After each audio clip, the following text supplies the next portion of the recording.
नमस्कार। क्या आप घुटनों के दर्द की वजह से बहुत परेशान हैं? तरह तरह के ट्रीटमेंट ऑप्शन करा करा करके थक गए हैं। हर तरफ से सिर्फ निराशा ही हाथ लग रही है। आपने बहुत सारी जगह हर पैथी में जाकर के इलाज करा लिया है, लेकिन सारे लोग ही आपको ये कहने लगे हैं कि अब ऑपरेशन ही सिर्फ एक इलाज बचा हुआ है। यदि हाँ, तो आज हम आपको बताने जा रहे हैं कुछ ऐसी एक्सरसाइजेज। हालांकि पार्ट 1 में हमने एक्सरसाइजेज घुटनों की बताई हैं, जिन एक्सरसाइजेज को करके बहुत सारे लोगों ने लाभ भी लिया है, लेकिन कुछ लोग अभी भी उन एक्सरसाइजेज के एक्सटेंट को प्रॉपर नहीं समझ पा रहे हैं। किस तरीके से एक्सरसाइजेज को करना है ताकि वो एक्सरसाइजेज हमको पूरे तरीके से आराम करें। तो एक्सरसाइजेज के एक्सटेंट जो बताए जाएंगे, आप उनको गौर से देखिए। कौन सी एक्सरसाइज आपको किस तरीके से करनी है। टोटल 11 एक्सरसाइजेज होंगी। 11 एक्सरसाइजेज को आपको किस तरीके से करना है, आप बहुत अच्छे तरीके से हर एक्सरसाइज को समझते जाइए। यदि आपने ये पूरी एक्सरसाइजेज अच्छे तरीके से समझकर कर ली तो निश्चित ही आपके घुटनों के दर्द में आपको परमानेंट आराम हो जाएगा। आपको किसी सर्जरी की या किसी भी बहुत ज़्यादा जिसमें बहुत सारी दवाइयाँ खानी पड़ती हैं उस इलाज की आवश्यकता नहीं पड़ेगी। मैं डॉक्टर रमाकांत शर्मा, आज हम आपको पूरे तरीके से घुटनों के दर्द से निजात पाने के लिए योग बताने के लिए उपस्थित हैं। सबसे पहले हम सीधे बैठे हुए हैं। सीधे बैठे, कमर बिल्कुल सीधी हो, कमर से हम आगे की तरफ झुके हुए ना हो, दोनों पैर सामने फैला के रखे हुए हैं। डेमो के लिए आज हमारे साथ उपस्थित हैं डॉक्टर राजन जी। तो ये आपको बताएंगे कि एक्सरसाइजेस को करने का एक्सटेंट क्या होता है। सीधे बैठे हैं, दोनों पैर सामने फैले हुए हैं, कमर रीढ़ बिल्कुल सीधी है, आगे के लिए झुके हुए नहीं है। डॉक्टर राजन बिना सपोर्ट के आराम से बैठ पा रहे हैं, इसलिए वो बिना सपोर्ट के बैठे हैं। अगर आपको ऐसा लगे कि सपोर्ट के बिना आप 10-15 मिनट लगातार नहीं बैठ सकते हैं, तो फिर आप पीछे की तरफ दीवार से सपोर्ट लेके बैठ सकते हैं, या पलंग का जो हेड रेस्ट होता है उस पर सपोर्ट लेकर के आराम से बैठ सकते हैं। तो विद सपोर्ट के भी आप बैठ करके इन एक्सरसाइजेस को कर सकते हैं। अब हम शुरू करते हैं एक्सरसाइजेस। वीडियो को अंत तक जरूर देखें। सबसे पहली एक्सरसाइज, दोनों पैर सामने, पैरों के पंजों को मिला के रखा हुआ है। अब पंजों को पूरा पीछे करना है, पूरा पीछे करना है, बिल्कुल मैक्सिमम पीछे करेंगे, ज्यादा से ज्यादा पीछे खींच के रखेंगे और धीरे धीरे करके पैर के पंजों को आगे की तरफ ले जाएंगे। ये मूवमेंट जो है ये टखनों पर हो रहा है। टखनों पर मतलब एंकल्स पे मूवमेंट हो रहा है। एंकल का ये है डॉर्सीफ्लेक्शन, और ये था अभी जो कर रहे हैं वो है प्लैंटर फ्लेक्शन। ठीक है, फिर से डॉर्सीफ्लेक्शन, पैर के पंजों को फिर से बिल्कुल चेहरे के पास तक लेके आना, चेहरे की तरफ लेकर के आना है, चेहरे की तरफ लेकर के आए। फिर आप पैर के पंजों को पूरा आगे की तरफ लेकर के जाइए, पूरा आगे की तरफ। बिल्कुल आप इसमें गौर से देखेंगे तो डॉक्टर राजन की एड़ियां जब पंजे आगे की तरफ ले जा रहे हैं तो एड़ियां पीछे की तरफ आ रही हैं। अब आप गौर से देखिए, जब पंजे पीछे की तरफ आएंगे, पंजे फिर से पीछे की तरफ आएंगे, पीछे की तरफ आएंगे, देखें एड़ियां फिर से आगे की तरफ मूव हो रही हैं। तो इसमें पैर का पंजा जब पीछे की तरफ आएगा, एड़ियां आगे की तरफ जाएंगी। जब पैर का पंजा आगे की तरफ जाएगा तो एड़ियां खिंच करके पीछे की तरफ आती हैं। इस एक्सरसाइज को आपको 10 बार करना है, 10 बार अच्छे तरीके से इसी एक्सटेंट पर। आप अगर ऐसे करके पैर हिला दोगे तो हिलाने से आपको, पैरों के हिलाने से पैर की मांसपेशियां मजबूत नहीं होंगी। आप देखें ये घुटना है, घुटने के आसपास की जो मांसपेशियां होती हैं, अगर वो मांसपेशियां व्यायाम की कमी में या फिर लंबे समय तक आपका वजन ज्यादा रहा है, आप लंबे समय तक खड़े रहने का काम किया है आपने, अगर ऐसा कुछ हुआ है तो व्यायाम की कमी या फिर लंबे समय तक घुटनों पे पड़ता हुआ जोर घुटनों के आसपास की मांसपेशियों को कमजोर कर देता है। और जैसे ही मांसपेशियां कमजोर होती हैं तो आप देखें ऊपर की हड्डी का वजन नीचे की इस हड्डी पर, टिबिया पर ज्यादा पड़ना चालू हो जाता है। और जैसे ही ऊपर की हड्डी का वजन नीचे की हड्डी पर ज्यादा पड़ता है तो ऊपर की हड्डी और नीचे की हड्डी के बीच में जो इंटरलिंकिंग स्ट्रक्चर्स हैं वो डिजेनरेट होना चालू हो जाते हैं, दबना चालू हो जाते हैं, जिसकी वजह से आपके घुटनों में तेज दर्द या चलते या चलने फिरने में या सीढ़ी चढ़ने में एकदम से तेज दर्द आना चालू हो जाता है। और इसका जो परमानेंट इलाज है वो एक ही है, कैसे भी करके आप इन मांसपेशियों को मजबूत कर लें जिन मांसपेशियों की कमजोरी की वजह से घुटनों में दर्द आपके होना शुरू हुआ था। तो पहली एक्सरसाइज। अब दूसरी एक्सरसाइज के लिए हम अपने दोनों पैरों को थोड़ा सा दूर दूर कर लेंगे। दोनों पैरों में लगभग 1 फीट का फासला हमने बनाया। देखें, दोनों पैरों के बीच में 1 फीट का फासला बना लिया हमने इस तरीके से। अब हम पैर के दोनों पैरों के पंजों को दाहिनी तरफ ले जाएंगे। पैर के पंजों को दाहिनी तरफ ले जाएंगे, दोनों पंजों को बिल्कुल दाहिनी तरफ ले जाएंगे और फिर दोनों पंजों को पूरा बाईं तरफ लेकर के आएंगे। पूरा बाईं तरफ, फिर पूरा दाईं तरफ, फिर पूरा बाईं तरफ। 2 इस तरीके से आप इस एक्सरसाइज को कम से कम 10 बार इस एक्सरसाइज को भी करेंगे। एक्सटेंट अगर सही होगा तो निश्चित ही मांसपेशियां मजबूत होंगी और दर्द में आपको बहुत अच्छा आराम मिलना चालू हो जाएगा। दूसरी एक्सरसाइज हो गई। अब तीसरी एक्सरसाइज में जो हमने 4 पॉइंट बनाए थे, आगे पूरा बाईं तरफ, फिर पूरा पीछे और फिर पूरा दाईं तरफ, इन चारों पॉइंट्स को हमको मिलाना है। क्लॉकवाइज रोटेशन ऑफ आपका जो टखने से नीचे का पैर है उसका पूरा कंप्लीट क्लॉकवाइज रोटेशन।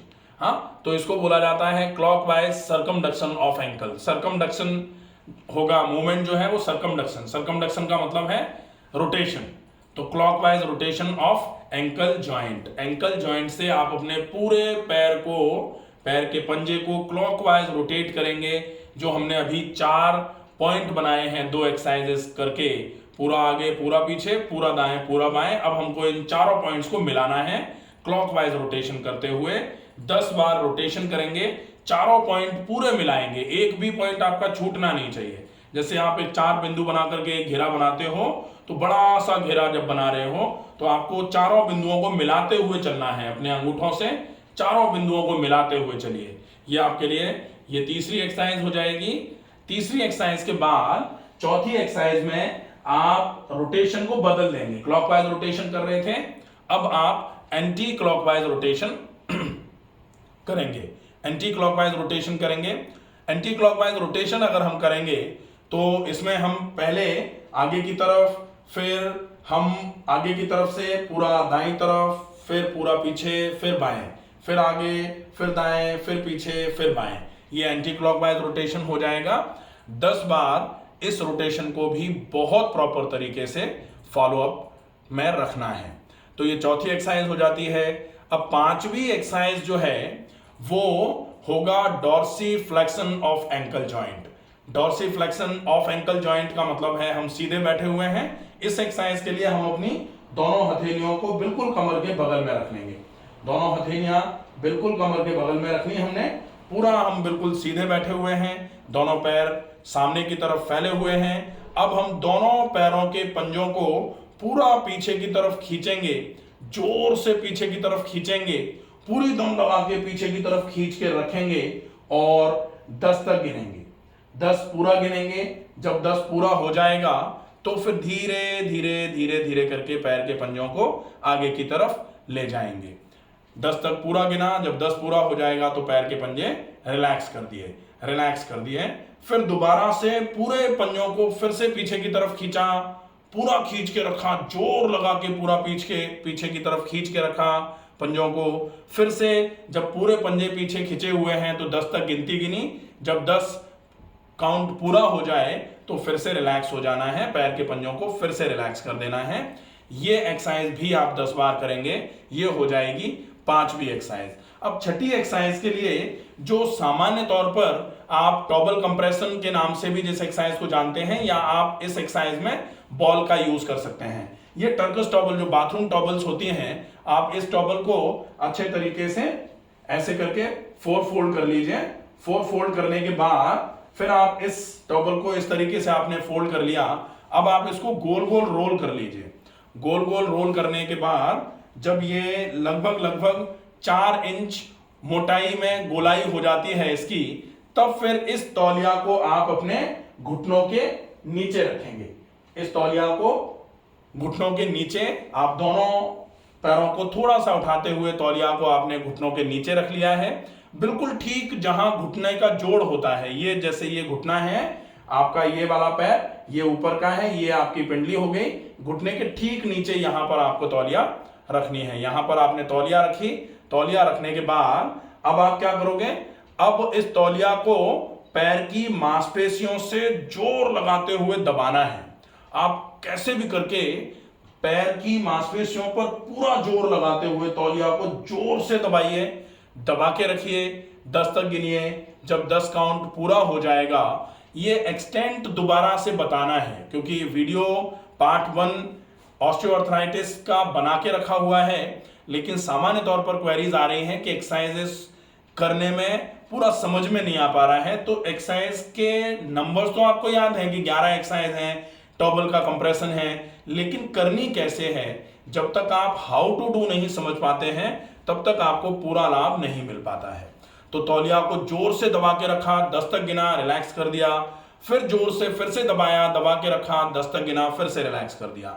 तो ये एक्सरसाइज आप 10 बार तौलिया को घुटने के नीचे रख करके 10 तक गिनते हुए आपको दबा के रखना है, फिर रिलीज करना है, फिर 10 तक गिनते हुए दबा के रखना है, रिलीज करना है।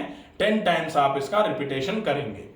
अब नेक्स्ट एक्सरसाइज, ये 6 नंबर की एक्सरसाइज थी। 7th नंबर की एक्सरसाइज जो है, इसी तौलिया को आप अपने दोनों टखनों के नीचे ले जाएंगे। दोनों टखनों के नीचे तौलिया को ले जाएंगे, दोनों टखनों के नीचे ले जाएंगे।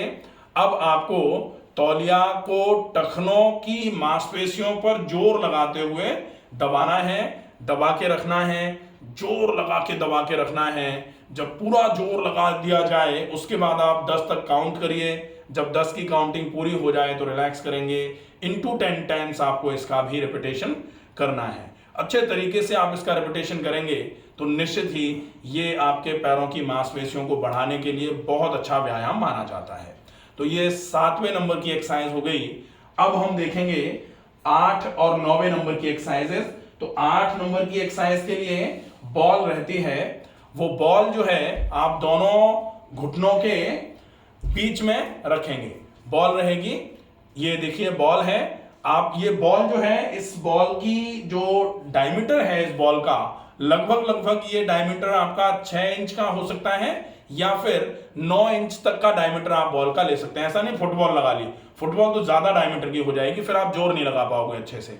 तो 6 इंच या मैक्सिमम 9 इंच आपने दोनों घुटनों के बीच में बॉल को रखा हुआ है। अब आप दोनों घुटनों से पास लाते हुए बॉल को जोर से दबाने की कोशिश कीजिए, जोर से दबाने की कोशिश कीजिए।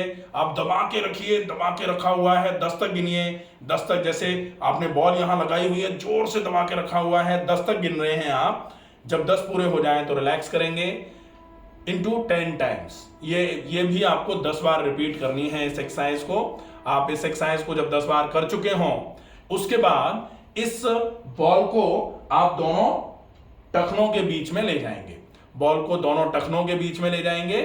अब दोनों टखनों के बीच में बॉल रखी हुई है, ये 9वें नंबर की एक्सरसाइज होगी। आप दोनों टखनों से जोर लगाते हुए बॉल को पूरा तरीके से प्रेस करने की कोशिश करिए, मैक्सिमम जोर लगा के। जब आप रुकेंगे तो फिर 10 गिनिए। जब 10 पूरा हो जाए तो फिर धीरे से आप बॉल को रिलीज कर दीजिए, प्रेशर बॉल से हटा दीजिए। रिलीज किया इनटू 10 टाइम्स। तो ये आपकी 9 एक्सरसाइजेस हो जाती हैं। ये एक्सरसाइज जो थी ये अडक्शन की एक्सरसाइज थी, पैरों को पास लेके आने की एक्सरसाइज थी, तो ये मीडियल कंपार्टमेंट को मजबूत कर रही थी। अब हम एबडक्शन की एक्सरसाइज करेंगे। तो एबडक्शन की एक्सरसाइज के लिए बॉल को हटा दिया। ये 9 एक्सरसाइजेस बिल्कुल क्लियर है, एक्सटेंट अच्छे तरीके से समझ लें, इसलिए ये नी एक्सरसाइजेस पार्ट 2 बनाया जा रहा है। एक्सरसाइजेस वही हैं, एक्सटेंट को समझाना है आपको। अब आपको एबडक्शन के लिए एक थेराबैंड आते हैं, तो ये थेराबैंड है, बैंड जो पड़ा हुआ है। इस बैंड को हमने क्या किया, ये बैंड एक बार मुझे देना डॉक्टर राजन। ये बैंड है, इस तरीके का ये बैंड होता है। तो आपको क्या करना है, दोनों घुटने हैं, जैसे मंजीत जी इधर आइए। जैसे मान लेते हैं ये दोनों घुटने हैं, दोनों हाथ इस तरीके से आप ऐसे करिए। ये जैसे मान लेते हैं ये दोनों ये दोनों घुटने हैं, इस बैंड को इस तरीके से आपने बांध लिया है।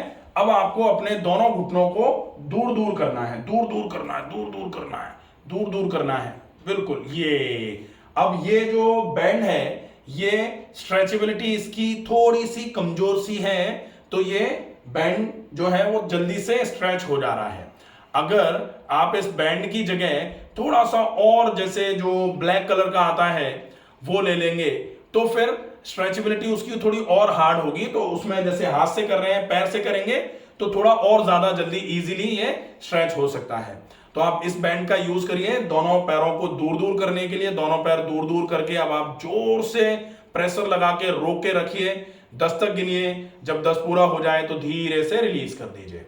धीरे से रिलीज किया, वापस आए, इनटू 10 टाइम्स। ये आपको घुटने पर करना है, और घुटने के बाद फिर जब घुटने का पूरा हो जाए तो फिर इसी बैंड को आपको अपने टखनों के, मान लेते हैं ये जो है ये टखने, माना कि ये टखने हैं, अभी हम टखनों पे लगा करके फिर से ये कराएंगे। ये आप अच्छे से देख लीजिए, आपको टखने पे लगाना है। अब आपको जोर लगा के इस बैंड को अपार्ट करने की कोशिश करनी है, पैरों को बिल्कुल दूर दूर करने की कोशिश करनी है। अब जितनी दूर दूर करके आप अब रोक के रखिए, जितना जोर लगा के आप 10 तक रोक के रख सकते हैं, 10 तक गिनिए। जब 10 पूरा हो जाए तो फिर से रिलीज कर दीजिए इनटू 10 रिपीटेशंस। तो ये 10वीं और ये 11वीं, ये टोटल पूरी 11 एक्सरसाइजेस हैं। धीरे से रिलीज कर दीजिए। ये 11 एक्सरसाइजेस अगर आप अच्छे तरीके से करते हैं तो निश्चित ही आपको घुटनों के दर्द में बहुत अच्छे तरीके से आराम मिलेगा। अब आप देखें कि दोनों घुटने के पास में आपने दोनों घुटनों को इससे अच्छे तरीके से इस बैंड को अराउंड बांध लिया आपने घुटनों के। अब बांधने के बाद फिर आप इस बैंड को अपार्ट करने की कोशिश करिए, इस बैंड को पूरा का पूरा स्ट्रेच करने की कोशिश करिए। जोर लगा के घुटनों को आपको अबडक्शन करना है। अबडक्शन का मतलब है आप अपने दोनों पैरों को दूर दूर करने की कोशिश करेंगे। तो 10 तक गिना, 10 तक गिनेंगे, फिर आप रिलीज करेंगे इसको इनटू 10 रिपीटेशंस। ये घुटनों के पास में रख के किया। इसके बाद जब ये 10 बार हो जाए तो इस बैंड को आप अपने टखनों के आसपास बांध देंगे, और टखनों के आसपास बांधने के बाद टखनों को अपार्ट करने की कोशिश करेंगे। 10 तक गिनेंगे, और जब 10 पूरे हो जाएंगे तो रिलीज करेंगे इनटू 10 रिपीटेशंस। तो घुटने के बाद टखना, टखने पर आप देखें टखने पर बैंड बांधा है। अब टखने पर बैंड बांधने के बाद दोनों टखनों को जोर से अपार्ट करने की कोशिश की जा रही है। पूरी दम लगा करके अपार्ट करने की कोशिश, अपार्ट करके रखा, 10 तक गिना। जब 10 पूरा हो जाए तो फिर रिलीज किया इनटू 10 रिपीटेशंस। तो ये 11 एक्सरसाइजेज हैं। अगर आप इन 11 एक्सरसाइजेज को बहुत अच्छे तरीके से करते हैं तो निश्चित ही आपके घुटनों का दर्द निश्चित ही लगभग महीने भर में 40 से 50% के आसपास कम होना शुरू हो जाएगा। सामान्य तौर पर यह देखा जा रहा है कि कार्टिलेज जो होता है दोनों घुटनों के बीच में, दोनों हड्डियों के बीच में जो ये कार्टिलेज है, इस कार्टिलेज का डिजेनरेशन होना चालू हो जाता है जब वजन ज्यादा होता है, या फिर ऊपर की हड्डी नीचे की हड्डी पर मांसपेशियों की कमजोरी की वजह से प्रेशर डाल रही होती है। तो इस कार्टिलेज के डिजेनरेशन के वजह से आपके घुटने जल्दी से खराब होना चालू हो जाते हैं। मांसपेशियां वजन नहीं ले रही हैं, कार्टिलेज धीरे धीरे करके डिजेनरेट होना चालू हो गया है, तो चलने फिरने में दर्द और ज्यादा आना चालू हो जाता है। इस कार्टिलेज का डिजेनरेशन अगर 25-30% भी होता है तो डॉक्टर कहने लगते हैं कि अब तो आप अपने घुटने बदलवा लीजिए। नी रिप्लेसमेंट जो होता है, टोटल नी रिप्लेसमेंट, TKR बोला जाता है, उसकी सलाह आपको मिलना चालू हो जाती है। लेकिन अगर आपका कार्टिलेज 40, 45, 50% तक भी डैमेज हुआ है, और अगर आप कार्टिलेज पर ऊपर की हड्डी का प्रेशर पड़ना रोक लेते हैं, तो बॉडी हील्स इटसेल्फ के मैकेनिज्म पर जाएगी, और निश्चित ही ये कार्टिलेज दोबारा से रिपेयर होना चालू हो जाएगा। दोबारा से ये अपने आप को रिजनरेट करना चालू कर देगा, और आपके घुटनों का दर्द जो था वो परमानेंटली धीरे धीरे करके खत्म हो जाएगा। आशा है ये वीडियो में बताई गई एक्सरसाइजेज अब आपको समझ में आई होंगी। अगर अभी भी कहीं कोई कंफ्यूजन रह जाता है तो कमेंट बॉक्स में जाकर के आप अपने प्रश्न को पूछ सकते हैं। आपके प्रश्न का समाधान किया जाएगा, प्रश्न का उत्तर दिया जाएगा। स्वस्थ रहिए, सुरक्षित रहिए। धन्यवाद।